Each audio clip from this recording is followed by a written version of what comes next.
Hello and welcome to Hearthstone Top 5. My name is Benjamin here, and today we're going to do my favorite segment every 3 months. We're going to be looking at the top 5 insane or terrible cards from the Rastakhan Rumble expansion.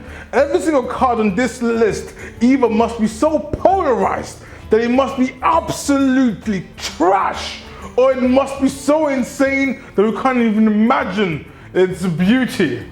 And as usual, before we move on to the Rastakhan Rumble cards, we're going to review our Boomsday expansion cards to see just how many cards that I picked turned out to be insane or terrible. Spoiler alert, it's not that many. But as usual, let's begin the review of the Boomsday top 5 insane or terrible cards. At number 5, we had Pogo Hopper. It was played for the first week, people tried it, and then they found out that it was a pretty terribly inconsistent card. And Pogo Hopper turned out to be terrible. Far from insane. But yes. Number 4, Loose Specimen. Absolutely.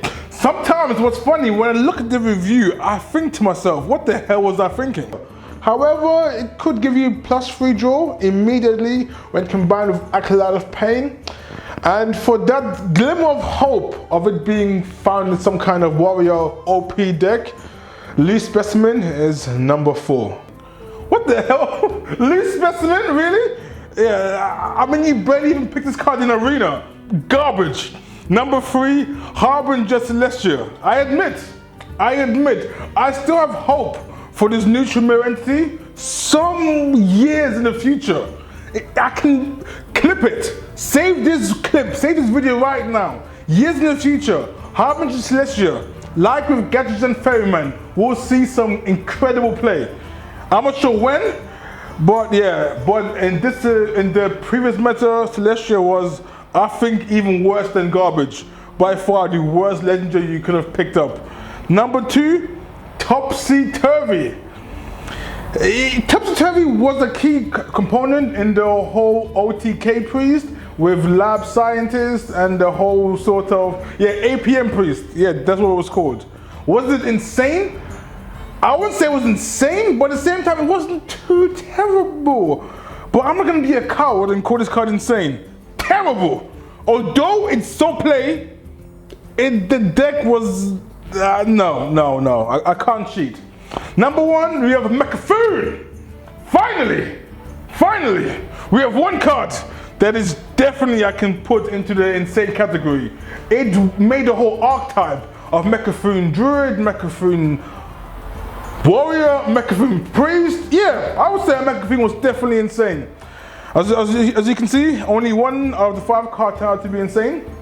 You know what? I'm gonna take back what I picked.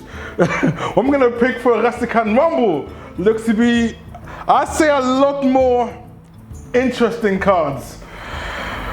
All right then, boys and girls. Let's pray that this time I get more answers to the cards right, and they turn out to be more insane. Okay, let's get started with the Rastakhan Rumble top 5 insane or terrible cards. At number 5, we have Blood Troll Sapper, a 7-mana 5/8 warlock card with the effect of whenever a friendly minion dies, deal 2 damage to the enemy hero. This card has the potential to be absolutely busted and dangerous.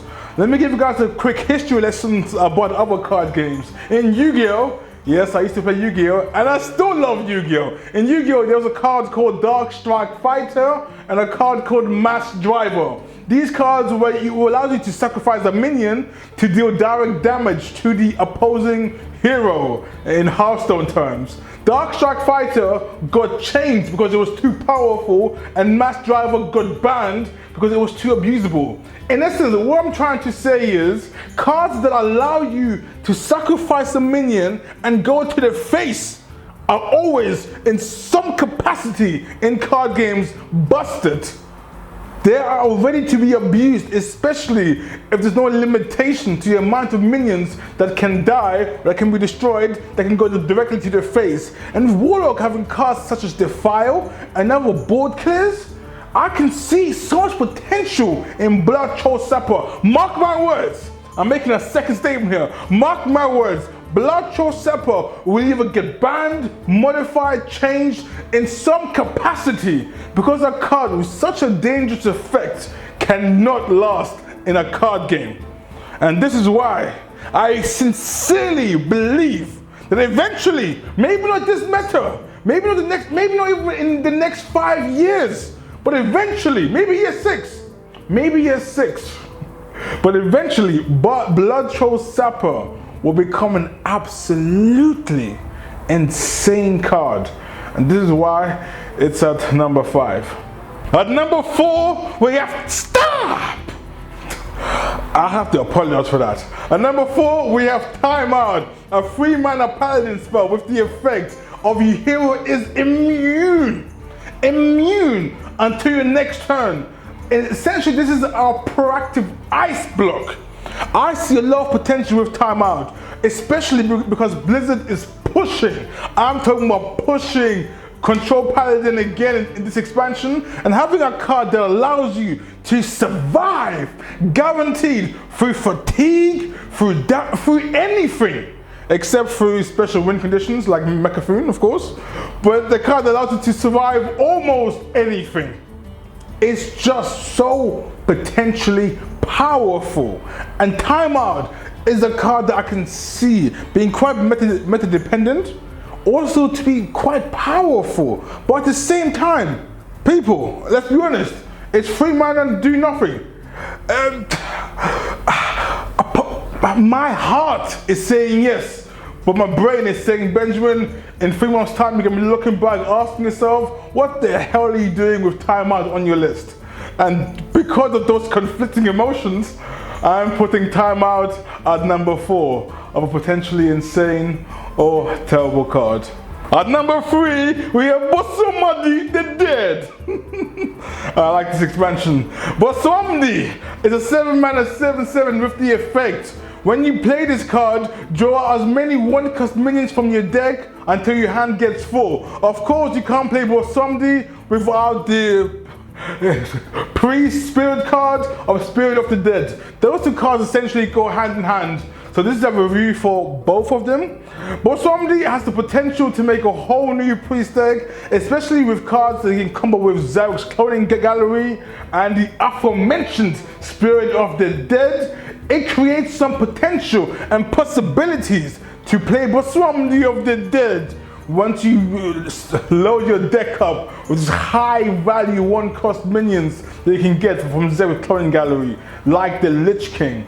And there's a reason why Blizzard has dedicated so much support for Bwonsamdi and the Spirit of the Dead, that I think that it can spawn a whole new priest deck that we just haven't conceived of yet.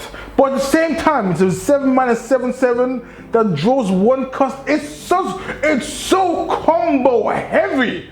Ladies and gentlemen, you have to play Spirit of the Dead first, or play Zarok's Cloning Gallery first, and then suicide your minions. And then you can play Bwonsamdi of the Dead. There is a crap ton of setup required. And if the meta does not allow you to spend so many turns dilly-dallying, doing nothing, Bwonsamdi is literally going to be dead. It's going to be a dead card, alright? That's freaking funny. And yeah, so Bwonsamdi has the potential to either be DOA or to be insane. Hopefully it'll be insane. And that's why it's at number 3. At number 2, we have Void Contracts, an 8-mana warlock spell with the effect of destroying half of each player's deck. This card is insane, i.e. the combo killer. Potentially. Void Contract can be the ultimate tech against any combo deck that wants to draw many cards, or they want to have a lot of cards in the hand. Mechafoon, Shadowwalk, my claws that touch and my jaws that Please, people, you should know me by now. You should know me by now. And this is why Void Contract. I love the design of this card. It's insane. It costs 8 mana, which potentially means it's already going to be too late. It's insane for the fact that you're destroying half of your deck and your opponent's deck. It's insane because I want to try it just for the lows. And that's why, but at the same time, I forgot to have to mention the reasons why it can be terrible. It's an 8 mana card that destroys half your deck.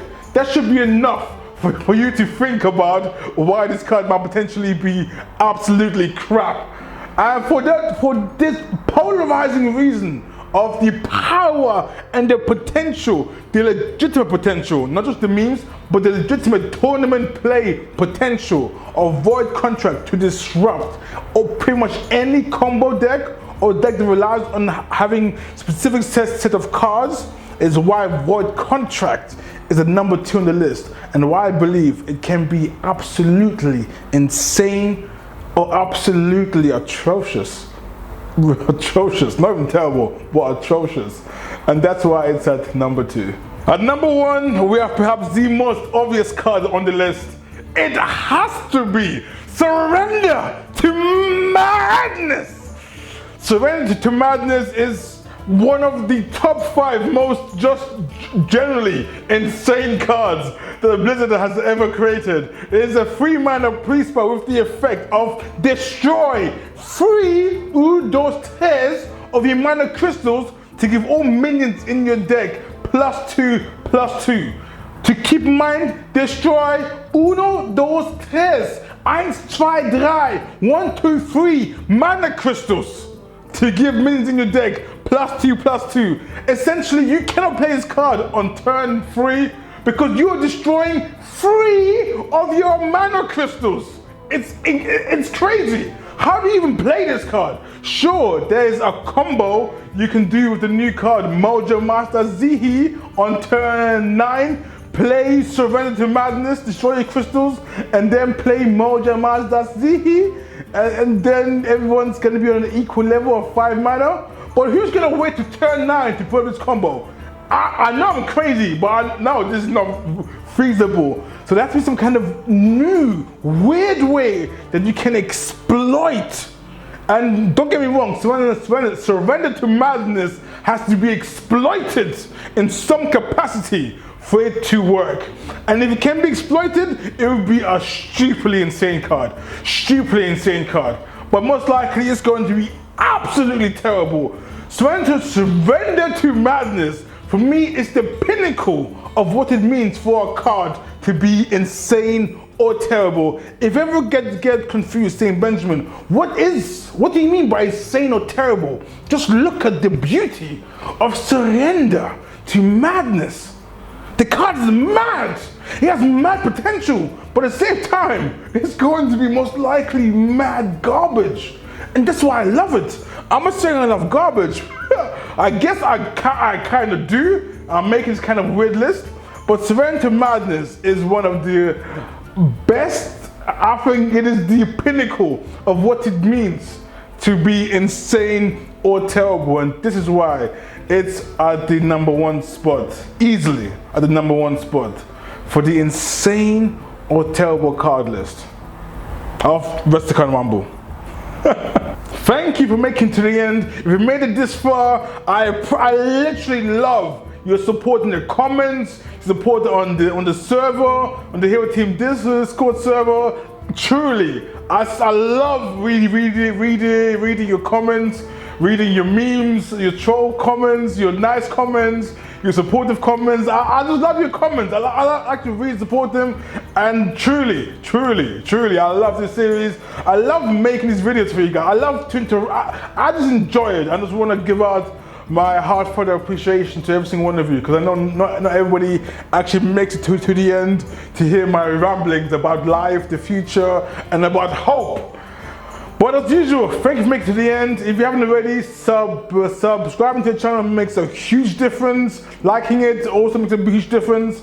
And yeah, stay awesome, and I'll see you in the next video. And remember, enjoy the Rastakhan Rumble. And of course, check out my other videos that are going to be appearing on the side.